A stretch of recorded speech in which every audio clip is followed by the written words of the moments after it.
पहले अदानी जी के हवाई जहाज में मोदी जी जाते थे, अब मोदी जी के हवाई जहाज में अदानी जी जाते हैं। राहुल गांधी जब संसद भवन पहुंचे तो संसद भवन का नजारा ही बदल गया।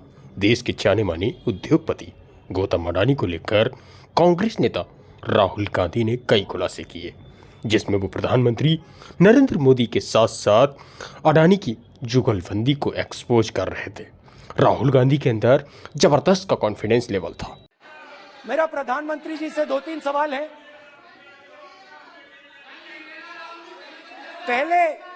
पहले अदानी जी के हवाई जहाज में मोदी जी जाते थे, अब मोदी जी के हवाई जहाज में अदानी जी जाते हैं। पहले लोकल मामला था, फिर नेशनल मामला हो गया, उसके बाद इंटरनेशनल मामला हो गया। अदानी जी के लिए बोरिस जॉनसन का बेटा काम करता है, आपको पता नहीं मालूम है या नहीं मालूम? भाई सॉरी, नहीं बेटा भी, भाई काम करता है। तो ये मामला पहले गुजरात का मामला था, फिर ये हिंदुस्तान का मामला हुआ, अब ये इंटरनेशनल मामला हो गया है।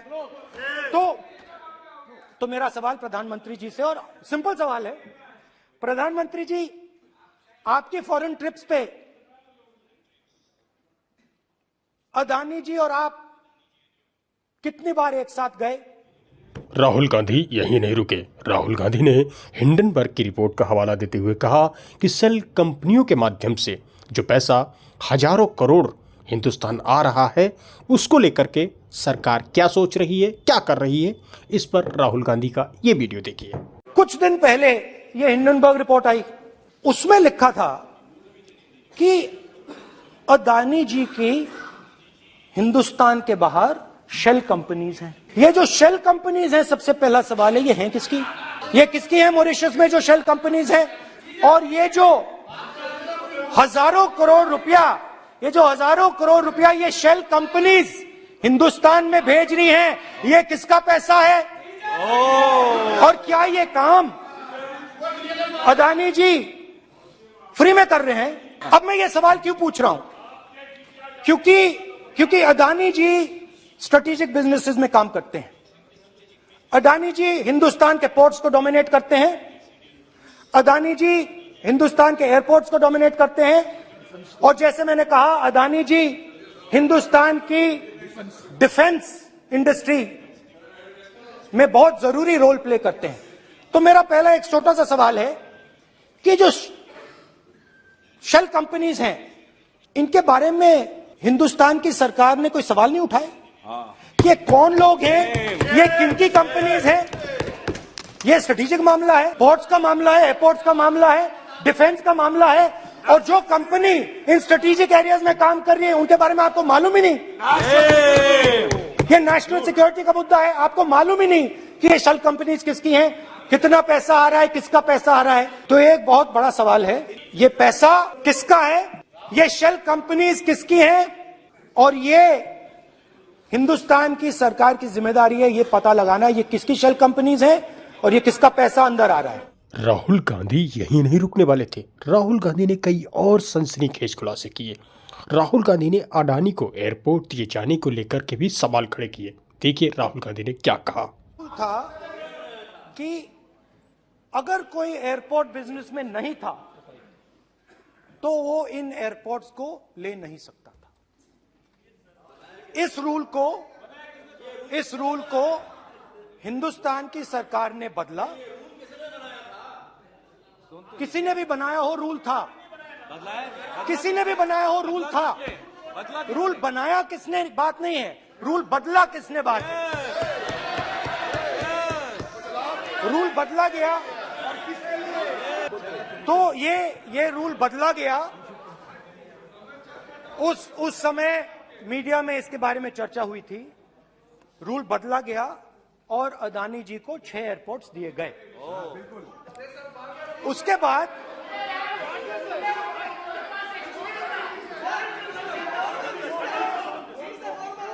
after that India's most strategic profitable airport, Mumbai airport, was taken away by GVK, hijacked by using the agencies को सीबीआई ईडी का प्रयोग कर जीवीके पर दबाव डालकर हिंदुस्तान की सरकार ने उस एयरपोर्ट को अदानी जी के हाथों में कर दिया। रिजल्ट क्या आया? रिजल्ट आया कि एयरपोर्ट्स में आज अदानी जी 24% हिंदुस्तान की एयर ट्रैफिक को अपने एयरपोर्ट से निकालते हैं और 31% एयर फ्रेट उनके एयरपोर्ट्स में से निकलता है। अब यह काम हिंदुस्तान की सरकार और हिंदुस्तान के प्रधानमंत्री जी ने फैसिलिटेट किया। यही नहीं, राहुल गांधी ने डिफेंस के प्रोजेक्ट्स को लेकर के भी प्रधानमंत्री नरेंद्र मोदी पर सवाल खड़े किए। देखिए किस तरह से उन्होंने मोदी पर आरोप लगाया। अब डिफेंस में अदानी जी का कोई एक्सपीरियंस नहीं था, जीरो एक्सपीरियंस। कल मैंने प्रधानमंत्री को एचएएल में देखा। प्रधानमंत्री जी ने कहा कि गलत आरोप लगाया, मगर रियलिटी तो यह है कि एचएएल का जो कॉन्ट्रैक्ट था 126 हवाई जहाजों का, वो अनिल अंबानी को चला गया और अनिल अंबानी बैंकरप्ट हो गया। वहां भी फैसिलिटेशन था।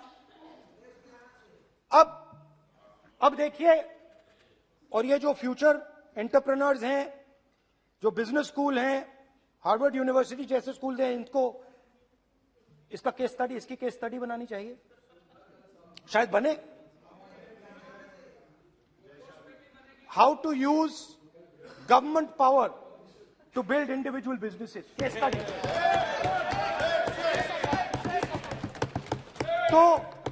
तो अब देखिए, अदानी जी की डिफेंस में इंटरेस्ट देखिए।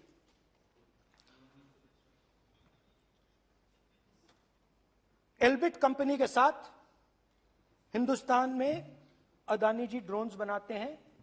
ड्रोन्स को हिंदुस्तान की एयरफोर्स, आर्मी, नेवी के लिए रीफिट करते हैं। अदानी जी ने यह काम कभी नहीं किया है पहले। एचएएल यह काम करती है।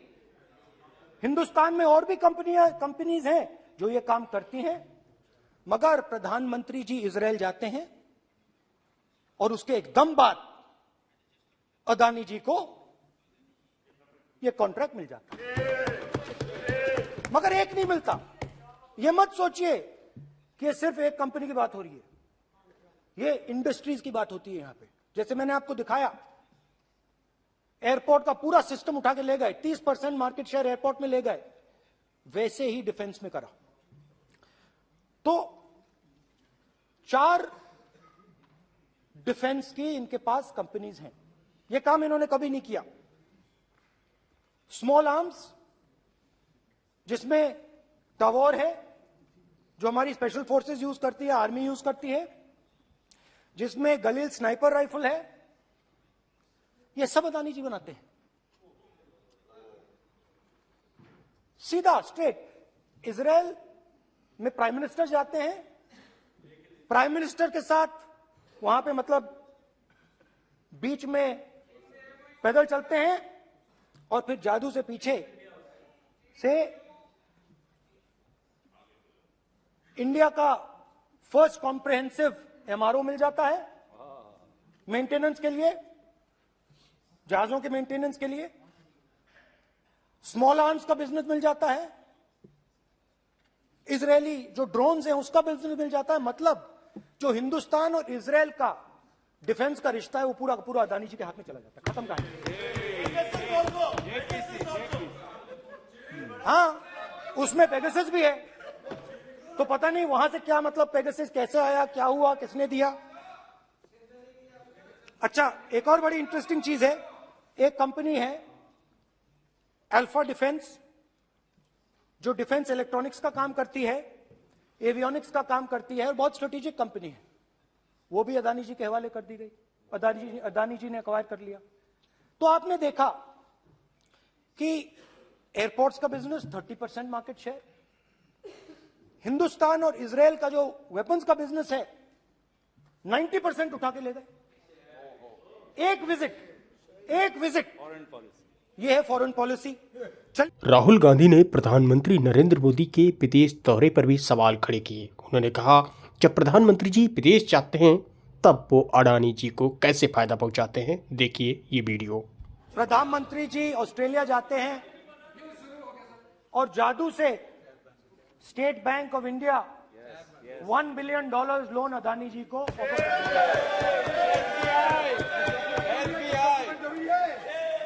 सर इसका भी डॉक्यूमेंट जरूरी है क्या, बताओ। मोदी जी, आपका सरकार की पास है। अधीर प्लीज।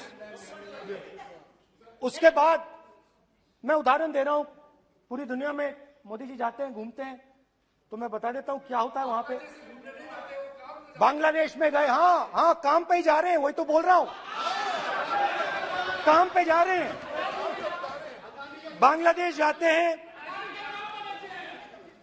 मोदी जी की पहली ट्रिप होती है बांग्लादेश में। वहां पे बांग्लादेश को इलेक्ट्रिसिटी बेचने का डिसीजन लिया जाता है। कुछ ही दिन बाद बांग्लादेश पावर डेवलपमेंट बोर्ड 25 साल का कॉन्ट्रैक्ट अदानी जी के साथ साइन कर देता है। 1500 मेगावाट इलेक्ट्रिसिटी का कॉन्ट्रैक्ट अदानी जी। चलिए वहां से श्रीलंका चलते हैं।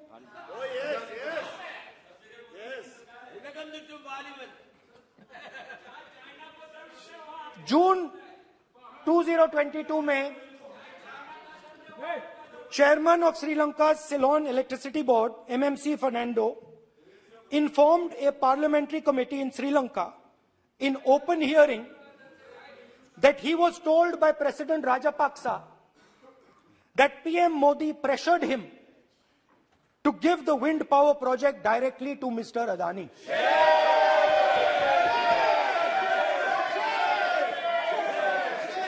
मतलब श्रीलंका इलेक्ट्रिसिटी बोर्ड के चेयरमैन कहते हैं कि उन्होंने राजपाक्सा जी ने कहा कि हिंदुस्तान के प्रधानमंत्री ने उनको कहा है कि ये विंड पावर का प्रोजेक्ट है, ये अदानी जी को देना है। तो ये रही आपकी फॉरेन पॉलिसी। ये हिंदुस्तान की फॉरेन पॉलिसी नहीं है, ये अदानी जी की फॉरेन पॉलिसी है, उनके बिजनेसेस बनाने की फॉरेन पॉलिसी है। तो ये थे राहुल गांधी, जिन्होंने प्रधानमंत्री नरेंद्र मोदी को लेकर के कई अहम सनसनीखेज खुलासे किए और कई गंभीर आरोप लगाए। और अगर आपको ये वीडियो अच्छा लगा हो तो प्लीज़ चैनल को सब्सक्राइब जरूर कीजिएगा और कमेंट बॉक्स में कमेंट अपना दीजिएगा कि आपको वीडियो कैसा लगा।